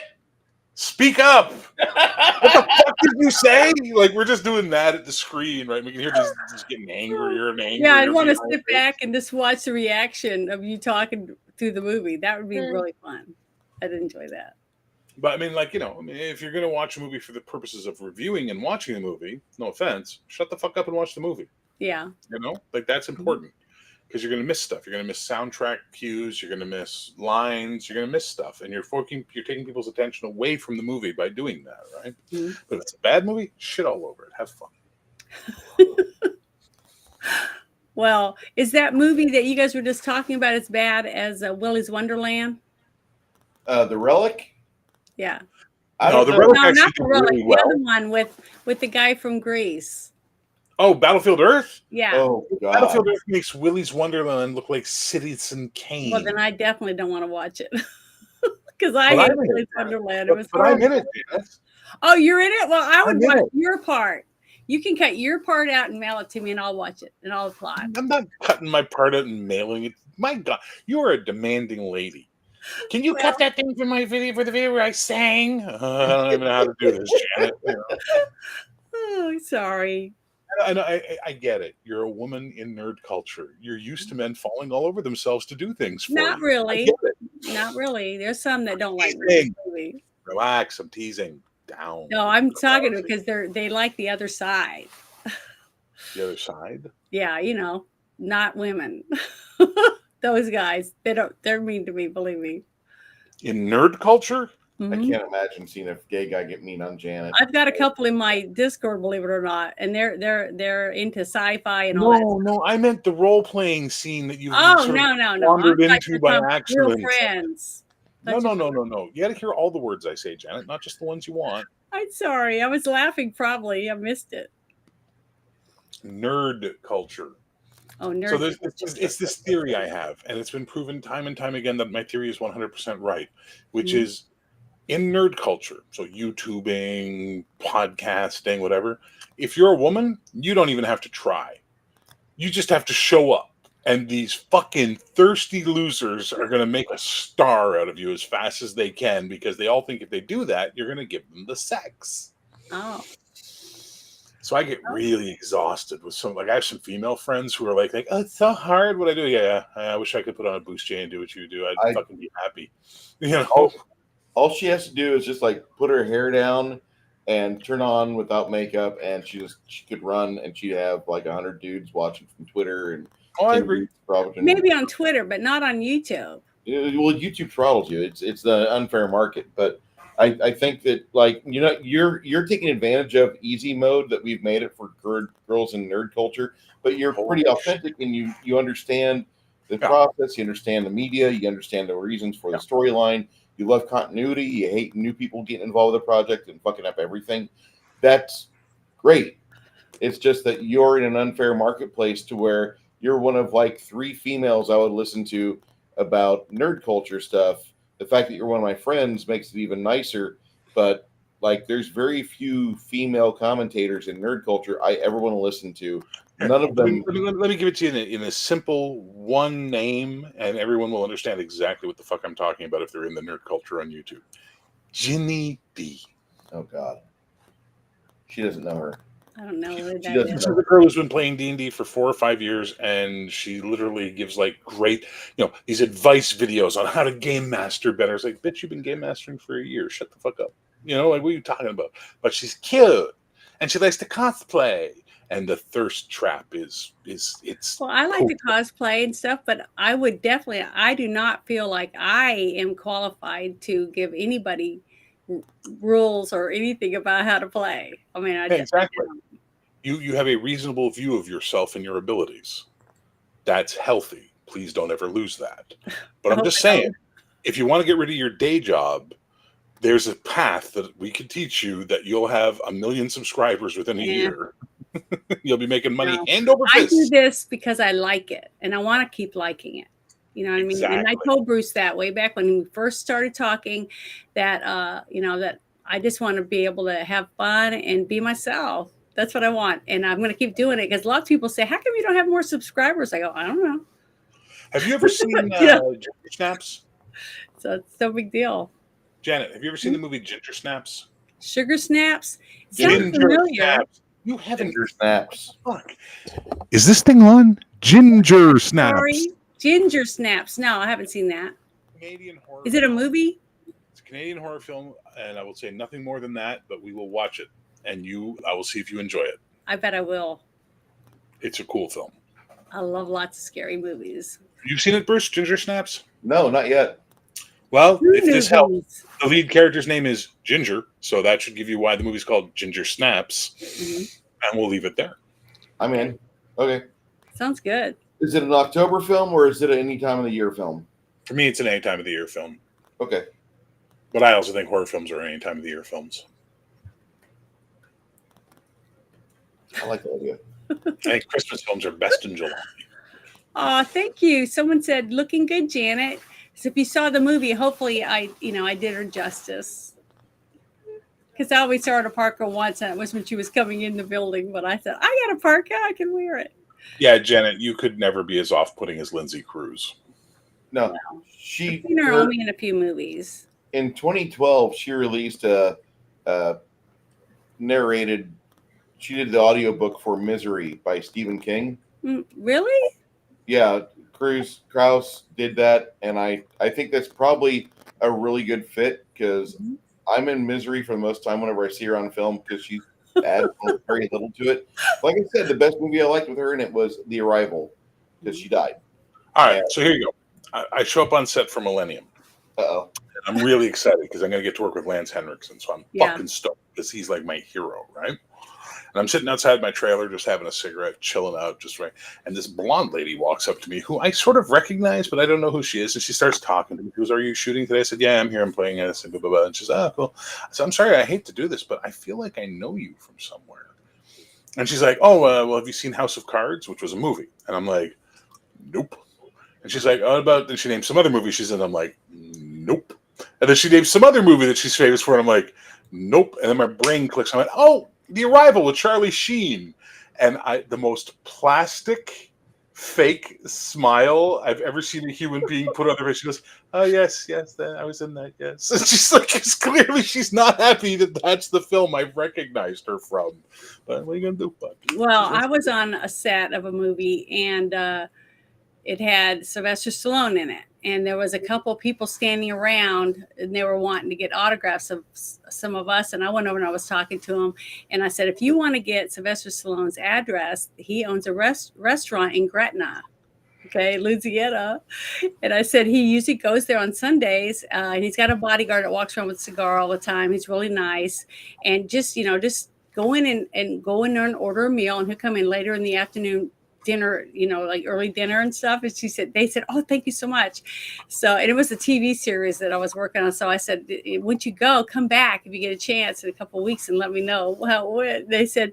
I said, "Take something though for him to autograph." And she's like, "What?" And I said, "Do you have any pictures or anything of him already? Because you don't want to just get on a napkin." And she said, "I have the old Playboy of him when he was in the Super Bowl." So I said, "That's perfect. Take that." Okay. It was so funny because I knew he'd hate it because he absolutely hates it. He won't autograph. So it was about a month or so went by. It was longer than and I'd forgotten about him, right? Basically. And I was on set walking around, and I walked over and I saw the couple. So I walked over there and I said, "Well, how was it? Did you get to go have dinner?" And they said, "Well, we went and we got thrown out." I said, "Why?" She said she pulled that magazine out, and then he just said, "Get out." That's it. And they made him leave. So she said, "Well, he's not a very nice person." I said, "Well, he was probably having He a is, bad he is day." like 5'3", right? I mean, I thought it was so funny because I mean, I don't really like him. I mean, a lot of people like him, but I just don't like him. well, So when you're an action star and the average Girl Scout is taller than you, yeah, he's short. A lot of people don't believe me when I say that either. And I go, "Yeah, he's short." So, oh yeah, even Tom And Cruise, they're when very small. they were airbrushing him, I've seen him airbrush him for different things, and he is not that good looking without the airbrushing makeup and stuff. It's pretty scary. But yeah, it's sad. Some of the things that you see on set that other people don't see really take you out of movies. It takes you out of like, I don't like that person at all. I'm never going to watch their movies again. You learn too much and it ruins it for you. So I really don't watch that many movies or TV shows anymore because I just don't like people. Sorry Well, to I say can, that. I I can like real officially people. tell you, Lance Henriksen is the coolest motherfucker I ever worked with. But yeah, there's a lot of good actors out there, and I've met some too. Oh, And he was an actresses amazing guy. that Like, are he was such wonderful a people. he Ryan was Reynolds is one. I've as easy met him, nice. Yeah. and he's a wonderful person on set. I People. my prejudice against a certain actor in Hollywood starts off in the '90s, and I just can't stand Jack Black. Watching the movie Day of the Jackal is going to be joyous for me because I love that scene. Allegedly, everyone hated him when he shot here. Allegedly. I'm not surprised because he's got a bad rap among a lot of bit actors that I have talked to, a lot of behind scenes people that are in spec effects that had to work with him before. He rubs people the wrong way. His attitude to me just comes out as that from the screen or whatever project he's on. He just bores the shit out of me. And Except for High knowing Fidelity. I've never seen him. I seen never him. worked in any movie with him. You've never seen High Fidelity? No, No. no, I haven't seen it. Good movie. But I have Really never been on any movie screen set or anything with him, with Jack Black. So I can't give any comments. I don't know. Again, I didn't work on Day of the Jackal, or the Jackal as it was called in the end, but I can tell you that I had heard stories that people didn't like him. What movie's that from? He was talking about. The remote sniper scene? Yeah. Day of the Jackal. Oh, You'll see. yeah, I haven't seen that one. 10 years ago, somebody was filming a zombie attack sequence not far from here. He's talking about northern Idaho and couldn't afford the gas. 3 days later, come find out they're looking for a fat guy for a bite scene. Crafting used to advertise himself as the fat gamer. He's not really a fat gamer. He's a normal dude. Compared to 1950s humans, yeah, him and I would be considered fat, but he's not a supremely big guy. He's kind of normal. Bear would be normal down here in San Antonio, despite what he says. Yes, dude, you would be. You only see me from here up, brother. Trust me. My friend, there are so many Gordos down here in San Antonio. You would feel like a tiny guy. You would feel like it's a nude beach, and you'd be okay. Brother, I'm 6'3", 400. I never feel like a tiny guy anywhere. I live in Barbie's in Louisiana, down near New Orleans, in Metairie area. There's lots of guys that are over 6 feet. I mean, tons of them. So, yeah, I guess it's because of basketball and football players and stuff from down there. Yeah. Maybe, I don't know, but I see lots of them. Seeing short guys is more of a, what is that guy's little? You might notice that, but there's lots of big guys. Is that Tom Cruise? What the fuck? No, yeah. I mean, I'm not talking about movies. I'm just talking about walking around, partiers, going to, festivals and stuff. Big guys. That'd be great. Anyway, had a lot of fun showcasing the new part-time add-on we have with Bear, and look forward to being on some of his streams with him as well. Add-on. I mean, no. Well, your schedule. I like it. Don't worry, you don't have to defend. I liked it. It was cute. You've got a great thing going on with your other weekend where you're running a game. I much rather, whenever it comes to games, I would always rather game than talk about games. And I always, as much as I miss my friends from Biggest Geekus, I'm hoping Randy and Joe get a game in during a week or during their 7 days of a week. I hope they are able to sit down and play, because they weren't ever talking about playing. They were just talking about games and the soap opera scene and the behind the scenes of gaming. And, that gets boring after a while. I don't want to hear about what Watsy's done, how they touched you in the no spot.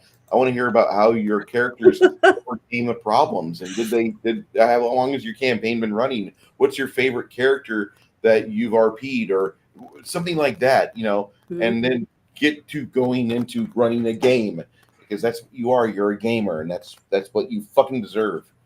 Fair enough. Well, I loved our game yesterday. It was fun. Yeah, we gotta get you in one of my games, Janet. Well, I already told you I can't miss a game with Bruce to play your game. It has to be another day. Saturday's locked down. I know. I know. It has to be a Friday. Sundays too. Like Bruce just owns your weekends now. I know. And I look forward to it too. I don't date, so Lombardo. What the fuck? This is my date. You know what? We had the opportunity to hang out together in person, and we didn't take it. She almost came down here to San Antonio. She's I had something happen. I got other priorities going on. I've got to take care of this. Okay, cool. It was at the last minute. Would have been a singularity opening if that would have happened, I think. But it will happen. Yeah, it will. We'll do that one of these days. It's not that far. Well, thanks for having me on. It was a lot of fun. Thank you. Thanks for joining us. My pleasure. That's fun. My name is Bruce. Next week, we'll be doing a paint and chill stream on this channel. I think next week would be a fine time for me to do the unboxing and starting assembly and paint job of Maldrakar, the way too large fucking dragon figure that I will be using this at some point in the future for a game. And this is the paint job Reaper recommends for it, but we'll go a little bit different. might be a little bit more traditional for those of you who like a 1984 D&D cartoon. For those of you still here, thank you for being in chat with us. Thank you, Crafting. Thank you, Six Nations. Thank you, Soy Based Jeremy. Thank you, all of you people on Twitter who are part of our show, and we will see you